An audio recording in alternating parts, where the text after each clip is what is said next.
member of the Council on Foreign Relations. For years, she has written on Russian affairs and has recently been writing editorials on the origins of the current crisis in Ukraine and possible paths out of it, which I'm kind of curious to hear about. We'd like to welcome her back to the program. Katrina Vanden Heuvel, are you with us? I'm with you, and I'm honored to be part of your family and the community radio station you shepherd and steward so well.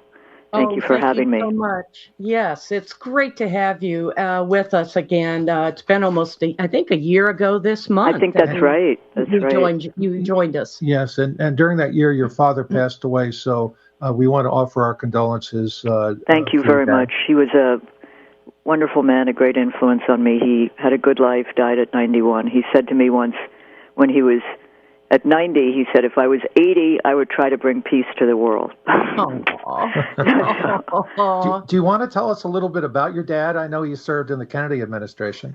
Yeah, I mean, in 2019, he published a book called Hope and History with Cornell University Press, and it's really about the different chapters of his life because he did work with Bobby Kennedy, who, as Attorney General, one of his important cases was desegregating the schools in Prince Edward County. Even though we'd had Brown versus Board, the white members of the community had closed the schools and opened private schools. So my father spent a year. The schools were finally desegregated in a court decision, but he opened the schools for African Americans and others, and that was an important part of his life. He later he was a campaign manager, co-campaign manager for Jimmy Carter in New York State, and he was appointed to the UN in Geneva, and he always valued the United Nations, though it's been so gridlocked, but it is a place which was founded as ending the scourge of war. And then he spent his last years really dedicated to the legacy of Franklin and Eleanor Roosevelt, and he helped build on Roosevelt Island, if you come to New York, Four Freedoms Park, Louis Kahn, the architect's final memorial. It's very beautiful. Just wonderful. Yeah, and the Roosevelt Institute, which does work to bring the Four Freedoms and my favorite Roosevelt speech and ideas, the Economic Bill of Rights. So that was much part of his life. He was also involved with the American Committee you mentioned, and I found an email, my late husband, Stephen Cohen, who had been on your program, I think several times, but in July 27, 2014, he wrote my father, long story made short, I am utterly convinced we are on a fast track to war with Russia. A kind of hypnotic madness has seized our establishment. It thinks, okay, that at last the chance to end Russia forever as a great power is in its reach. And Putin is being told by his McCains, because Russia has its blob, do not stop with Donbass. Fight today in Donbass or tomorrow in Crimea. And it goes on to talk about the terrible dangers that have to be addressed. This is July 2014. Right. Wow. There's a history that one we wish we'd never seen play out as it has. Right. Going back to your dad, it seems like, but it's not the case, that politics was a lot more idealistic back during the Roosevelt years. Of course, we now know that there was an assassination attempt against him, yes. And the power that bees actually wanted to attempt yes. a coup with Smedley Butler, a leading U.S. Marine Corps commandant.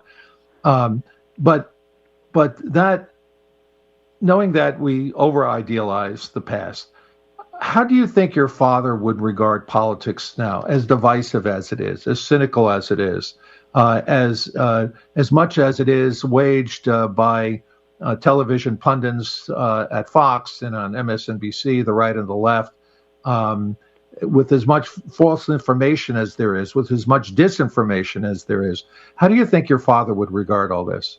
Well, we talked a lot about it. I mean, he was not nostalgic about the past. I mean, he did believe he went into politics for reasons of public service. But there was a transactional politics, and there were, Roosevelt was a tough politician.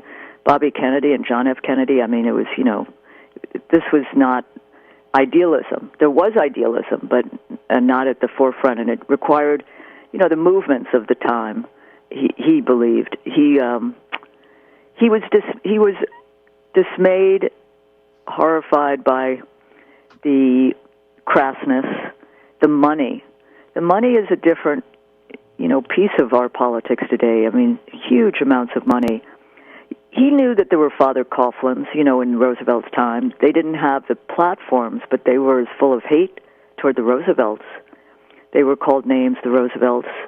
I won't say them on air, but, you had to have a tough hide to go into politics at any stage. I remember he was in the hospital for a procedure, and he looked at the papers. And he didn't have any brief for Bernie Sanders. I did, but he looked at the crowds. This was in early 2016. And he said, you don't get crowds like that if there's not something going on. And he could see that energy, that shift. And Trump, of course, he thought was odious and vulgar. He knew people like Trump. But he also understood his horrific, toxic appeal. I mean, he would say people's lives are, they're pretty rough and tough. Politics can be really boring, he said. So he understood all the limits, yet he continued to believe in those who served in politics for public service. He cared about issues such as he was chair of the Board of Corrections under Mayor Lindsay, and he made some truly innovative changes, reporting, accountability. The head of the Marshall Project met with my father when they started that news service dedicated to criminal justice to get at my father's ideas. One of his ideas was he brought James Brown to Rikers, and he brought a New York Times food critic to review the food. This isn't structural, but he also talked about bail reform early. He understood the horrors of our criminal justice system that were not about rehabilitating people, but so punitive that it increased crime sometimes. But he loved politics at its essence, in the sense of improving the condition of people's lives, but also the ideas that could be lifted up.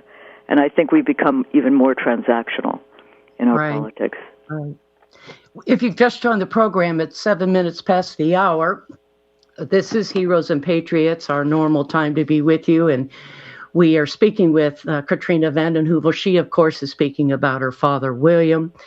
And we're going to talk a little bit about some of the articles and positions that you are positing. I first want to know why I stand now? by them. Why is Putin now? Is it his age? Is it his health? Is he desperate? What's going on? How did we get here? Yeah. And then we let can me talk just about say some of the that ways you think out. I have anguish. There's anguish when one looks at the film, the footage coming out of Ukraine, and we don't see much in Russia, but the brutality. We haven't seen war like this. So people who've studied Russia far longer than I have, Ambassador Jack Matlock or Anatol Levin, were shocked the night of February 24th when Russia invaded. There was a belief that Russia might seize the two republics in the Donbass in the eastern part of Ukraine, which were close to Russia in relations and language and other factors. But the full invasion was just made people question what they'd been studying and thinking. In the sense that Putin, it was such a broad invasion. But let me step back and, Putin is not alone. This idea that Putin is a lone actor. Mm-hmm. One of the key factors that really led to this war was NATO expansion. And people deny that and say, no, it's the ideology of Russia and Putin. No, I mean, there are some other causes, but NATO expansion is representative of America's triumphalism, of the idea that Russia is a junior partner, and of the betrayal we can talk about, that NATO would not move 1 inch eastward after German reunification. But across the spectrum, Yeltsin, and then Putin, and the political establishment, whether westernized or Slavophile, inside Russia, was supportive was opposed to NATO expansion. Now, has Putin lost his bearings? Has he ended up in too small a circle so that he's not listening to those who would have said this may be a terrible miscalculation, that you may not see a Ukraine or even part of a Ukraine rise up and join Russia, which may have been a calculation? Yes, I think he's increasingly isolated inside a regime that is isolated. But he has also drawn people to him. I mean, May 9th is the anniversary of the Soviet win over the Nazi Germany, and there are a lot of people in Russia who will rally to the side of the government in that time because they do draw parallels, even without Putin or state television, to the German invasion of the Soviet Union and the victory of the Soviet Union. 27 million people killed in that war. Wow. So I think it's the demonization of Putin, and, it's increased because we see the barbarity and we attribute it in this country often to one person. There is a system. Right. But the demonization of Putin makes it very difficult to begin the necessary work toward a ceasefire and toward a beginning of a negotiated solution. And it is, it's not a policy. It has become a policy, the demonization of Putin, but it really should be about Russia and understanding U.S.-Russian relations apart from single individuals. Though he is very powerful, it's wrong again to think that his views are an exception inside this complex country, which we've known about mostly in the last 10 years as Putin. You can't study Russia today without understanding the forces of the Russian Orthodox Church or the oligarchs, those made by Yeltsin or those made by Putin, or other forces. Sorry to go on. No, not at all. Helpful. Katrina, we have members of both the Senate and House Intelligence Committees listening to this show right now because we reached out to them and they were very excited to hear from you. And again, you bring this collective expertise that you shared with Stephen Cohen as well. Yeah. It's long and deep. What would you tell them about what our intelligence is missing? I want to add to that, by the way. I knew Bill Burns when he was at Carnegie as well. Yes. And I'm sure they're listening as well. What are the gaps in our intelligence? What are we missing? What needs to be known by our strategic thinkers as it looks like this war is escalating? Mm-hmm. Well, but see, I was on it's interesting about Bill Burns, former head of the CIA, as you probably know, in his memoirs, I believe from 2018, he did speak about how the opposition to NATO expansion was across the spectrum inside Russia, which I think is a strategic understanding of Russia that has not been fully understood by many. I was on a call yesterday with Anatol Levin, a scholar who studies Russia, who has written about possible peace plans, Minsk I, Minsk II. These processes have gone on. They've obviously been undermined by the war, but there are 3 or 4 possibilities as we look ahead now. And one is, of course, sort of a dominant, but negotiated settlement, beginning with a ceasefire. There's also the idea of a protracted war, a kind of stalemate, where more and more weapons come in, Russia sends in more weapons. It's kind of a battle, block by block, or parts of the country. And then there's escalation. And I think clearly, and George Beebe, who's now at the Quincy Institute, was a member of the CIA, kind of an analysis department on Russia. There's no question that at this moment, escalation is the dominant strand, strategic framework for the policymakers in Washington and NATO. And I think if that continues, the danger, of course, escalation, these are 2 nuclear-armed powers that's on the mind, has to be on the mind. And the more that there's an escalatory strategic framework, the more difficult it will be to hold, it seems to me, to the idea of no U.S. men or women. I mean, now, let's be honest. There's a lot of equipment in Ukraine now.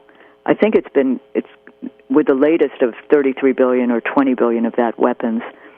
You're looking at maybe 6 billion over the last 8 years.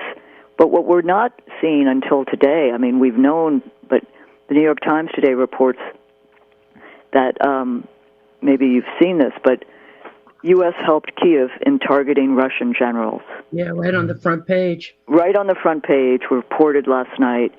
And it's, what it is. And the fact that U.S. intelligence is so prominent. And the other piece of that is if you have U.S. weapons or other forms of weapons that are quite sophisticated, you're likely to have trainers. Now, there's a story that the trainers are based in Germany. But increasingly, with escalation, there may be a need for speed that will move many of them into Ukraine.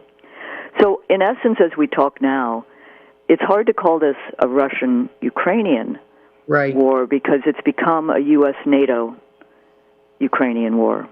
Right. And I think that terrifyingly also makes it possibly easier for the Russian regime to sell it to its citizens who, have some of them have memories of Afghanistan and all too many body bags and coffins coming back, are not warlike by nature. But if it becomes a U.S.-NATO war, that's easier to prosecute than a Russian-Ukrainian war because there really are strong feelings of relationships, family, interlocking networks between Russia and Ukraine. So the escalation lobby, which is dominant, I think if that's not addressed, I don't see a way forward, even though there are various negotiating plans and solutions, which since January have been put forth. There have been meetings.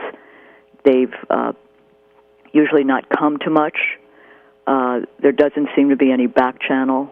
There's a lot of what I would call megaphone diplomacy, where a General Austin says, well, we want to weaken Russia, or someone like a TV host in Russia says we're going to nuke, the United States, or even Foreign Minister Lavrov, who has usually been a sober player, is quoted in an Italian interview, I won't go in detail, but about Hitler, which was, just threw everything off for a period because this is atrocious and outrageous. There has to be a commitment to finding a way to negotiate, and it has been done by forces which have hated each other. The grievances are enormous, rightly so, on the Ukrainian side. Who's going to rebuild the country, though? The longer this goes on, the more refugees. Millions, right? Millions. The country's besieged and bombed out, and there is anger and hatred. But there's also a need to consider, is there a way forward that is not more war, not more Ukrainians being killed? You covered a lot of interesting territory in your interview with Amy Goodman on Democracy Now! And I'm of the belief that a lot of war, if not most war, is not about ideology or politics. It's about money. Money trumps everything. And in your interview with Amy, who I may add is a friend of many of the local community radio stations here in Northern California, you mentioned oil, and you mentioned the shadow banking system. How with oil going through $100 a barrel, that plays into somebody's hands. Right. So who's that somebody? And you also talk about the shadow banking system, that we have corporate lobbyists here in the United States enjoying much success in shrouding the American finance industry in secrecy, and it's banking, shadow banking relationships with Russian oligarchs. Can you talk about that for a minute, if you will?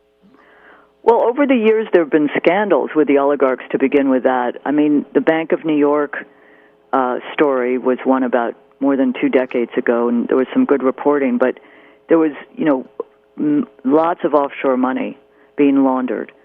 Plutocrats, oligarchs can't operate in a vacuum. Who takes their money? Who moves it? Who buys the yachts? Who buys the homes? How do you buy with an LLC? Who makes who does the work to make the LLC, the Limited Liability Corporation?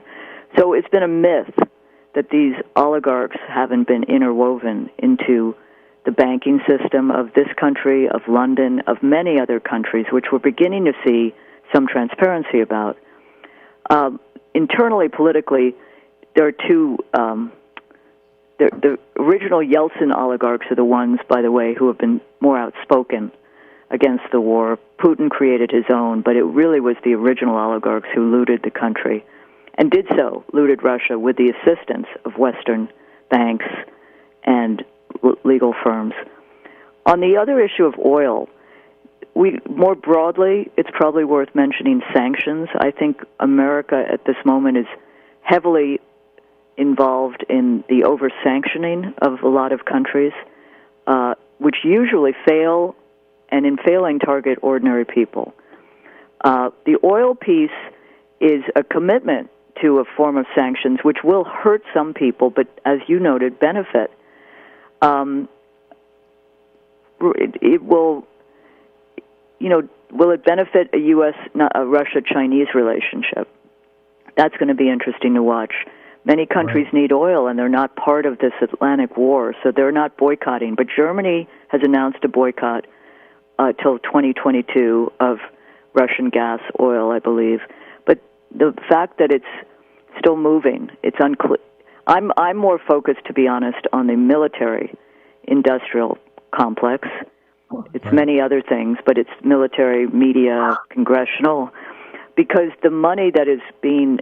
Think of this, right? What's the most bipartisan bill at the moment in Washington? It's the defense budget, which has grown since the height of another Cold War, grown since the height of the last administration, keeps growing. And NATO, by the way, is not a coffee klatch. I've said that before. I used to say not a tea party, but that doesn't work anymore. But NATO, it takes money to be part of NATO because your military equipment has to be adaptable. And there's a lot of money being made on NATO and a lot of money being made on this equipment. So that's part of a kind of military gas-oil complex.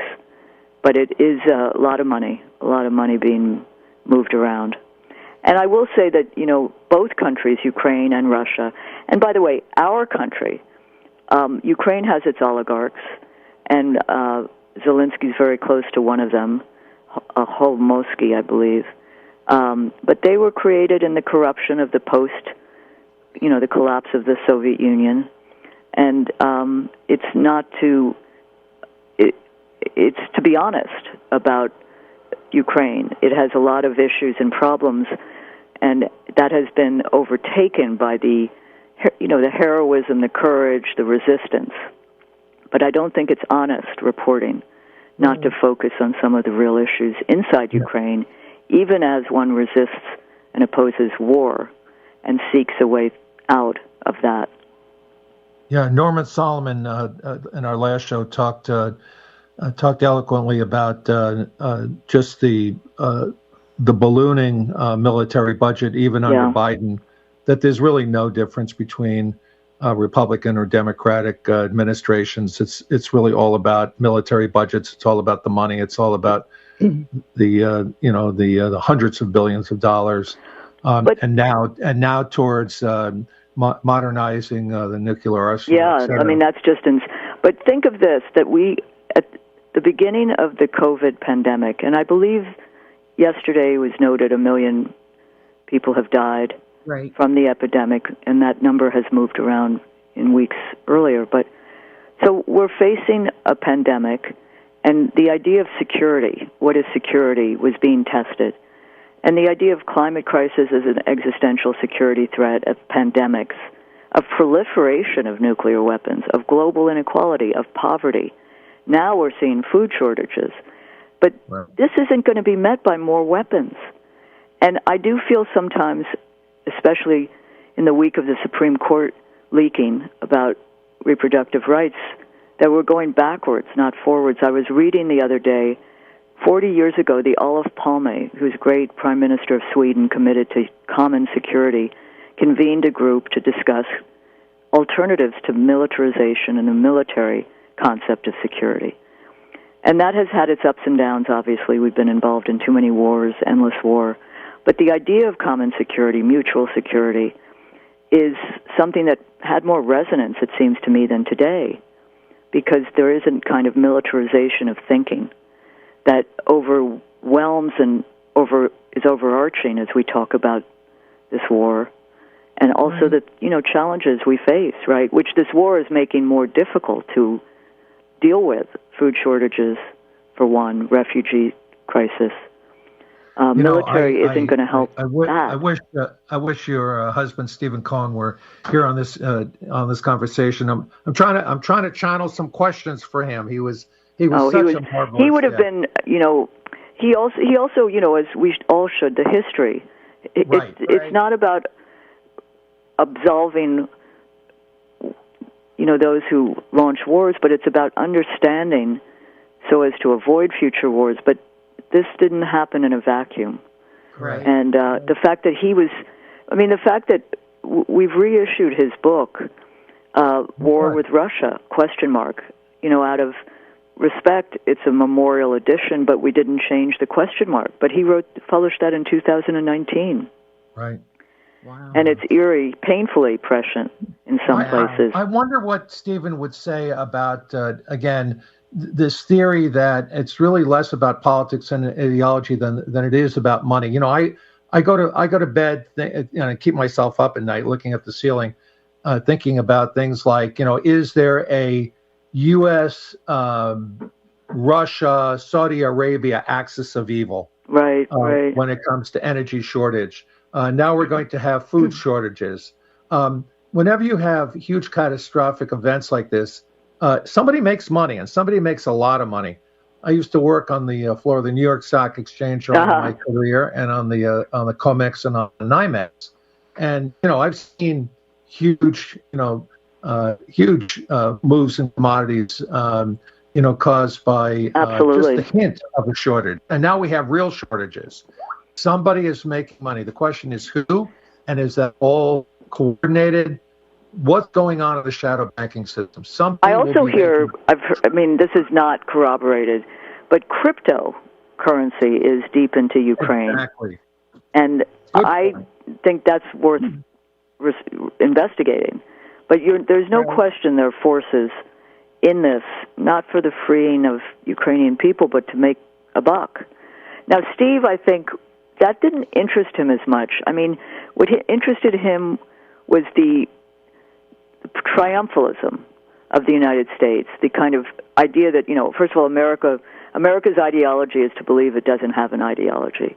But at the end of the Cold War in 1980, well, the fall of the Berlin Wall, but then the end of the Cold War, there was a triumphalism, which Gorbachev and George H.W. Bush at first agreed was not appropriate, that no one had won the Cold War. It was a negotiated end. But then it became a matter of triumphalism. America was the indispensable nation. Russia was on its knees, and it was a junior partner, and betrayal of no NATO expansion east played a role. Of course, in 2007, I continue to think, and Steve always thought this was important, that Putin, who'd been appointed, by the way, by Yeltsin, and his first act in power, you may know this, was to give Yeltsin's family immunity. Right. He was designed to help protect the Yeltsins and their fortunes. But he met with the oligarchs and talked about being patriotic oligarchs, bringing some of their money back. But he also talked about a country that had collapsed twice in the 20th century was on its knees. And I think it's a different Putin who came in, obviously, in 2000 than who sits in the Kremlin today, 2022, and could stay till 2036. It's a different Putin, different country.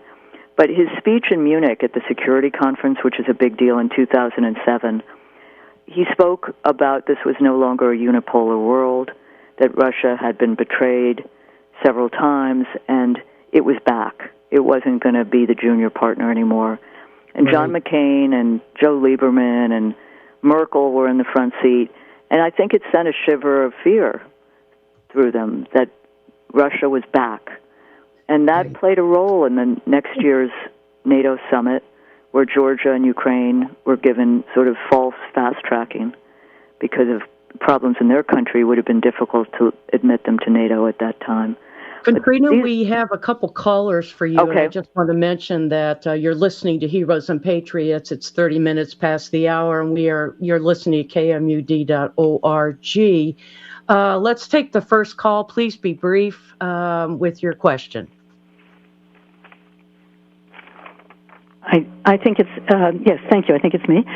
Katrina, thank you, and John, too, for raising the complicated question of money, Yeah. but dismissing politics to some extent. And I'm just wondering, though, and this might be a minor issue, but I'm not sure about it, in terms of the election that's going to be happening for the primary, for the midterm in the United States.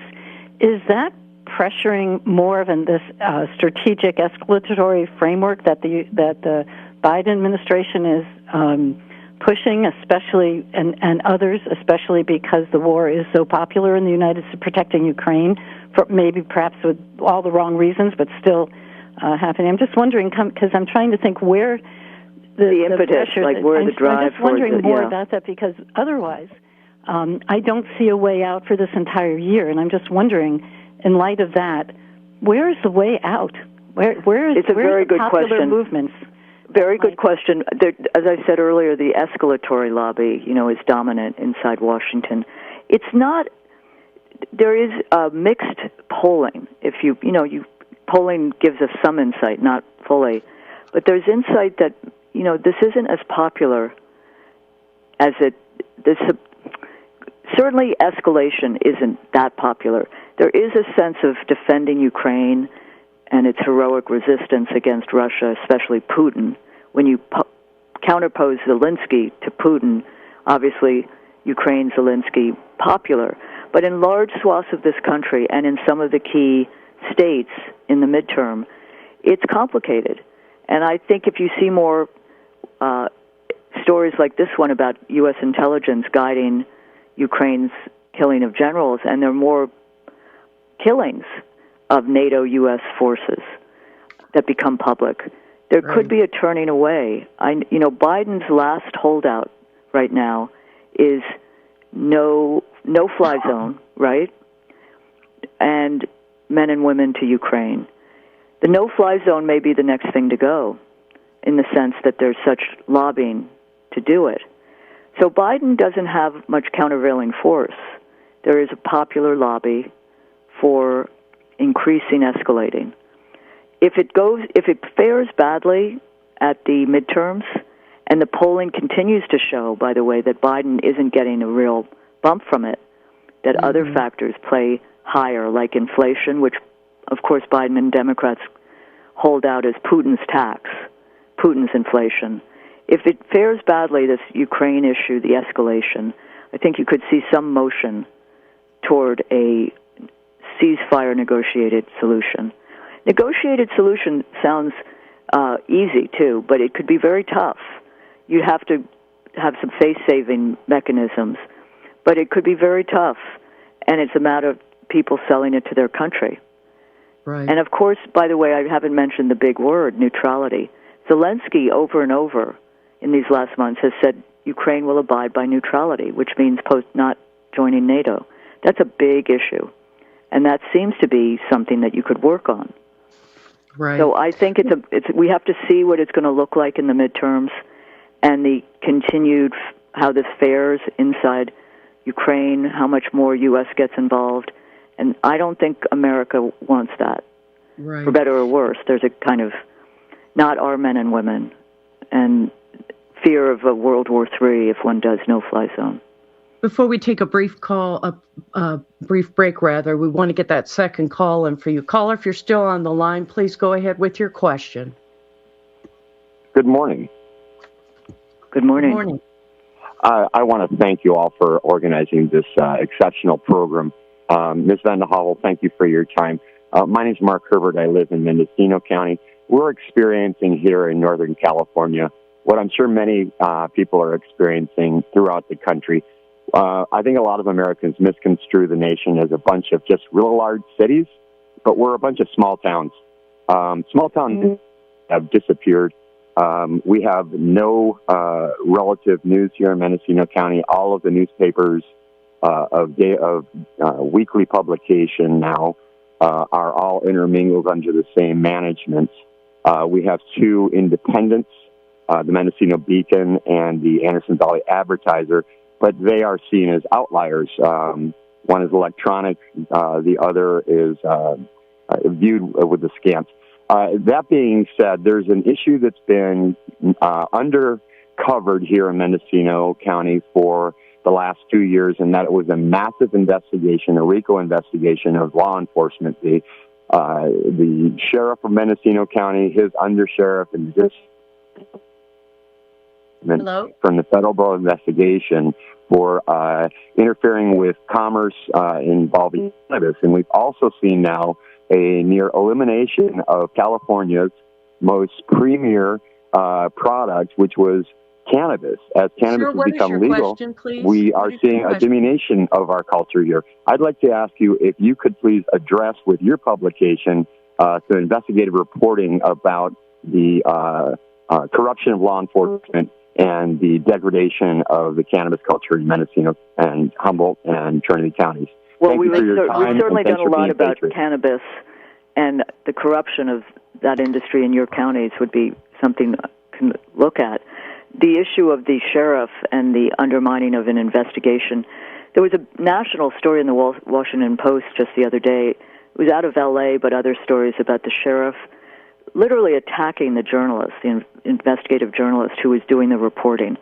And the criminalization of investigative reporting is a very serious problem and growing. This sheriff had a picture of the reporter and held a press conference to denounce her prior to the full investigation being printed. Fortunately, the paper, the LA Times, did publish it.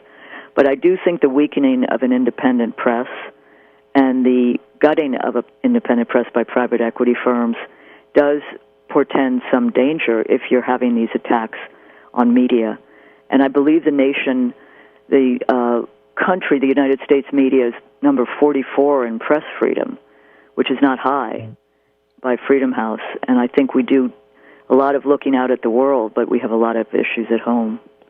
Yeah, Katrina, we wanted to focus on the Ukraine and some other issues today with you. But what the caller says is absolutely true. Yeah. There is a RICO investigation going on as we speak in local law enforcement. But the bigger picture is, why have local legacy cannabis farmers been pushed out of the legal market through overregulation and overtaxation into the back into the black market? Is it because they want to make other people want to make the money that the legacy firms are making? That is a prevailing theory. Yeah. That big corporate interests just want to commercialize the entire industry. Big tobacco, big pharma, Constellation Brands, big alcohol, all want to move into the Emerald Triangle and monopolize this market. No, we should cover this because, we've seen patterns, as you mentioned, when money comes around and it gets big, there are, big pharma, big, right? And it's a consolidation to keep it to a few firms who are going to make big bucks. And those who've been in the forefront, maybe fighting when it was not easy, get pushed out. Absolutely. Well, if you contact me, off I will. Off the air, I'll put you in touch with a woman who's litigating this right now in civil court. And I'd be happy to put you in touch with her. It's a real issue. It's a real issue, yeah. And the only local media that we have covering it are the Anderson Valley Advertiser, and you'd love this blog. She calls herself the Redheaded Black Belt. I like it. Our former columnist was very involved with Andersonville, Alexander Coburn. Kim Kemp, I think her name is. Okay, great. I will be in She's not touch. my biggest fan, but it doesn't matter. She does very powerful reporting. Redheaded Black Belt and the Anderson Valley Advertiser have been covering this RICO case. I want to ask you a little bit about, since the media is your bailiwick, how do you feel that the press, cable news, newspapers, whatever, have responded to what's been going on in Ukraine? Has it been fair? Has it been made up? And what is your response? You think it's been covered enough? What do you think? So I think the media, for the most part, has failed us. I think, I don't mean to be glib, there's kind of a journalistic no-fly zone. We've seen a lot of the war via footage, which I think, and I wrote about, we should see it. We should see war. And we should see other wars, because it will move people to think less of war as a drone pinpoint video. These are, brutal. War is brutal. War is dehumanizing. But I think in terms of Ukraine, it's been one hand clapping, barely that. Those who raise questions and issues such as we're talking about today, the role of NATO, the history, trying to put things in context, are often smeared, are slurred, are demonized. And I'm thinking not only of Steve, my late husband, but John Mearsheimer, Noam Chomsky, Chaz Freeman, former ambassador to Saudi Arabia. There is a kind of media malpractice, and there's a form of media malpractice as well on our screens and beyond the screens, op-ed pages, where we are hearing from those actually invested in the war on the boards of military companies, or discredited, should be, because of previous engagement with wars which are discredited. Generals, intelligence security agent forces.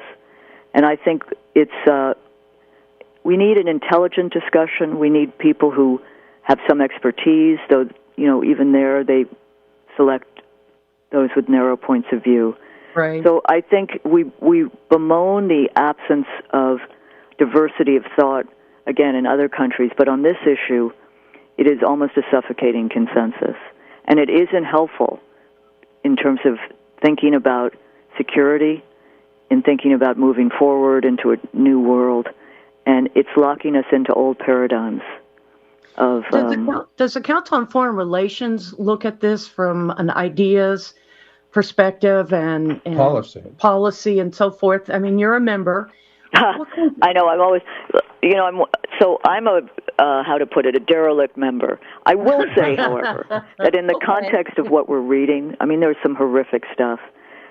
President Richard Haas wrote something fairly sober. He's a kind of George H.W. Bush acolyte. He is indeed. But it was, I'm sorry? He is indeed. He wrote, what are we doing here? What's the end point? How do we define victory? In terms of raising questions, which we don't even hear often, it was more sober than some.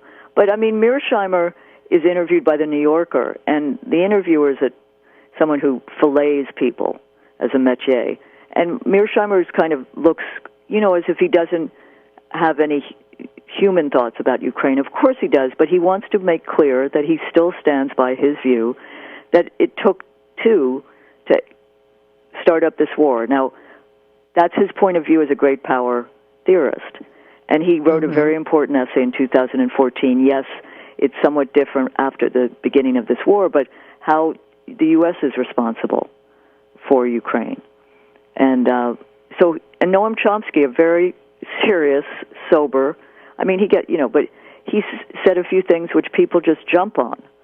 And I think there's a right to speak your opinion and to have a debate and to have some intelligent discussion, and that's not what is happening here. It's a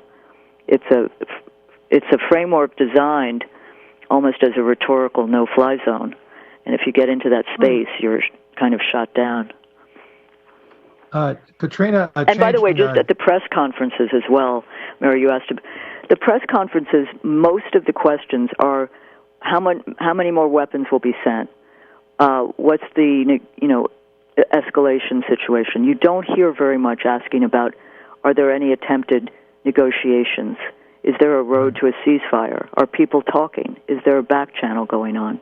So I think in leading those kinds of questions, you necessarily get some of the news. On the other hand, it may be as we enter the third month that we're going to get some sort of investigative reporting akin to what we see on the front page of the Times today, which is your classic investigative reporting. Katrina, as we've been speaking, two things have happened. The stock market has crashed. It's down something like 1,100 points, and oil has blown through $105 a barrel. Wow. So everything that we were talking about earlier in the program, this axis of evil of the shadow banking system seems to be spinning round and round. The second thing that happened is I just heard from Ray McGovern, our friend Ray McGovern, and I just sent you in your email, emailed you something that he just got out from Veteran Intelligence Professionals for Sanity, which he has co-founded. I know it well. He's done a great job. And it's a memorandum to the President Biden telling him that maybe the only good news out of the whole Ukraine crisis is that we have a unprecedented opportunity for nuclear diplomacy. That's interesting. I think that I haven't read it, but just based on that, I do think even in the worst days of previous Cold War, there were efforts at compartmentalization, and those involved nuclear diplomacy. And I think that's possible because there is more. You'd asked about 2022 and politics. There is more awareness across generations now of the nuclear threat, which did not exist, that perception, understanding a year ago, right? Right. So it could be that you could begin some form of that now. And the importance of that, which Ray probably speaks to, is that the nuclear security infrastructure is shredded. There's really nothing. The ABM Anti-Ballistic Missile Treaty was abolished in 2002 by George W., but also John Bolton, his key assistant. And then, the START II is minimal. Open Skies Treaty repealed by Trump. INF, which was the first time an entire class of nuclear weapons was abolished in 1987. Gorbachev, Reagan were leaders, has also been kind of neutered. So I think it's an opportunity. And the problem is, as you noted, John, look at our Congress. The money that continues to go into nuclear, quote, modernization, the inability to even do things like no first use, taking nukes off of trigger, and the fact that the ICBMs seem firmly ensconced. However, where there's a will, there's a way, and that would be a very productive way to emerge in this, we hope, post-war, security architecture. So who would be the most likely country or individual to broker such an activity? That's a very good point, but there's, 9 nuclear powers. The problem at the moment, look at the Iran nuclear deal. In my view, that should be a no-brainer, particularly since it was one of Obama's signature achievements as he thought of it. So that's on hold, and that's perilous. But you could see a troika, sorry to use that word, but the United States, Russia, and one other country. It would be interesting if Israel was part of that, but it wouldn't be for obvious reasons. But right. I think it's an idea to build on what Ray lays out. But there have to be ways of thinking creatively. I am by nature, but I'm not by profession a diplomat, a term that is often maligned in our country because it's viewed as appeasement or capitulation. But tough, persistent diplomacy is an art form, and there need to be people who are thinking, how do you hold Russia to account? And there are efforts to construct war crimes tribunals outside of the UN framework. But how do you rebuild Ukraine? How do you have a security architecture that involves nuclear weapons reduction conversations, negotiations? These are all possibilities. And how do you begin to... The other thing I would say is that America should be on a fast track to more renewables, to green jobs, to a kind of Apollo project to get off gas and oil. But that's not what we're witnessing either, but there's a lot of thinking about that. Well, let's not forget Bill Burns, when he was ambassador to Russia, U.S. ambassador to Russia, was the back channel negotiator for the deal with Iran. Yep. He's very skilled in this area, and I don't know whether he'll and step up. Kerry could be used effectively. I mean, listen, Bill Richardson. I'm not it. But Bill Richardson flew into Moscow a few weeks ago in advance of that prisoner exchange. Now, I don't think that is a back channel necessarily, but that's going on. And we've seen a friend of mine, Peter Kornblue, and William Leo Grand wrote an entire book on back channel diplomacy toward Cuba over the years. And so I think there is a history which is to be thought about at this time. Right. Yeah, we have about 5 more minutes, and I wanted to maybe get a key summary, if you will. We have another caller. Let's take that call first, and then maybe in the 5 minutes or so, you can just kind of summarize what we've been talking about. Caller, if you're listening, go ahead with your question. Good morning. It's an honor to be here. Katrina, I hear you say America, and I wonder, do you mean the United States? Yes, yeah. Okay, well, please pass that on. It's the United States because that's, the American continent is large, and South America gets ignored. And we're the largest population on the planet, on the American continent. Right. Yeah. All right. Yeah. And we're an important player. Absolutely. Thank you, caller. Absolutely. Katrina, can you help us summarize briefly? Sure. What do you see the most immediate steps to work out through this problem, and then maybe what are the long-term efforts that we need to do, and then we'll say goodbye. And keep in mind, you're speaking not just to our local audience here in Northern California, but we have members of Congress and their staff and committee staff all listening to this show. Thank you, John. Your expertise is crucial. I sometimes feel I'm not sure who has expertise right now because this is such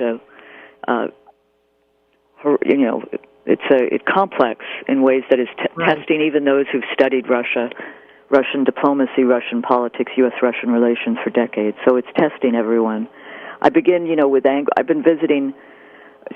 Steve and I first went to Moscow in 1981. We couldn't get a visa from 83 to 85, but I've been visiting Russia for close to 40 years, and we have many Russian friends. Many have left. Many are opposing this war. So there's an anguish, a personal anguish, watching this brutality.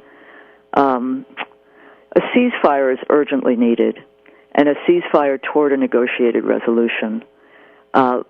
We're about 80% there, according to Anatol Levin, who has been writing about Minsk I, Minsk II, various processes for security for the last few years.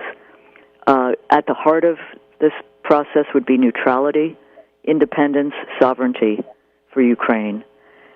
Autonomy for Donbass, but that means language rights, and security guarantees for Ukraine, not through NATO, but through what Zelensky's called sort of just +1 security. The massive influx of weapons being shipped now to Ukraine from NATO countries, from the United States, and the talk of a no-fly zone still in talking stage, and the talk of weakening, degrading Russia, is designed to fight to the last Ukrainian. I mean, current policy seems to set things up as to destroy Ukraine, terminal war. So the search for a ceasefire negotiated resolution is critical. The longer the war continues, expands, there's more danger of nuclear incidents, more danger of a humanitarian crisis, just displacing so many brutally and also destabilizing Europe. So there's an opposition to war that must not prevent efforts to understand history and context.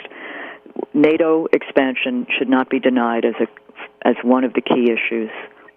And I think the original sin was this NATO expansion, betrayal in Germany upon reunification, but also 2008, the Bucharest summit, and also the American triumphalism. In terms of looking forward, are we going to live with empowered NATO, which is a kind of militarization of Europe? Are we going to find ways to have a new security architecture that is more about common security? I, too, think dismantling of arms control negotiations could be very important because we've seen the dismantling of an arms control framework, and it's in mutual security for countries. Finally, we're facing more food shortages, pandemics, proliferation, climate emergency if we don't begin to focus on that.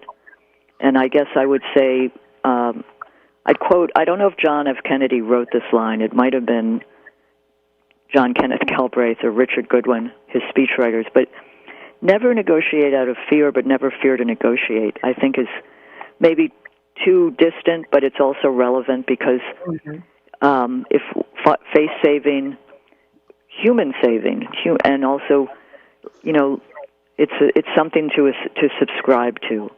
And I think in that context, there's no reason for anyone to be triumphalist at this time. It's a matter of finding that common human mutual security. Common mutual security, a good note to end on. I also want to personally say that I agree with your husband, Stephen Cohen's view that Russia should not be automatically regarded as an enemy. No. Steve believed that early Bolshevism held great promise, was genuinely socialist and democratic, that it was only corrupted later by civil war and foreign hostility. Yeah, intervention. The intervention. It's hard to study the revolution without the Civil War, so it's really... exactly. Yeah. But I thank you very much for having me on. I'm grateful for the audience and for giving me the time. And I will email you, John, separately. Always an editor thinking about another story as we continue to cover Russia, Ukraine. Here in Northern California for sure, and the almost the planned extinction of local, small, independent legacy farmers is a huge story, and the encroachment of big corporate interest is just breathtaking. I ran for public office 2 years ago. I lost. There's no shame in that. Norman Solomon lost too. 12 years My father ago. ran 4 times. We're in good company. But I learned a lot. I made cannabis a key a part of my platform.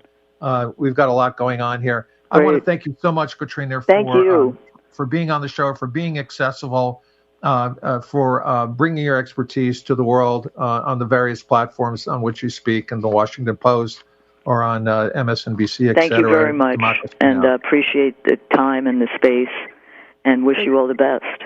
Thank you so much for being with us. Thank you. Have a good day. God bless you, Katrina. Bye-bye. We've been speaking with Katrina Vanden Heuvel, who is the editorial director and publisher of The Nation magazine, as well as a columnist for The Washington Post. She is the president of the American Committee for U.S.-Russia Accord and a member of the Council on Foreign Relations.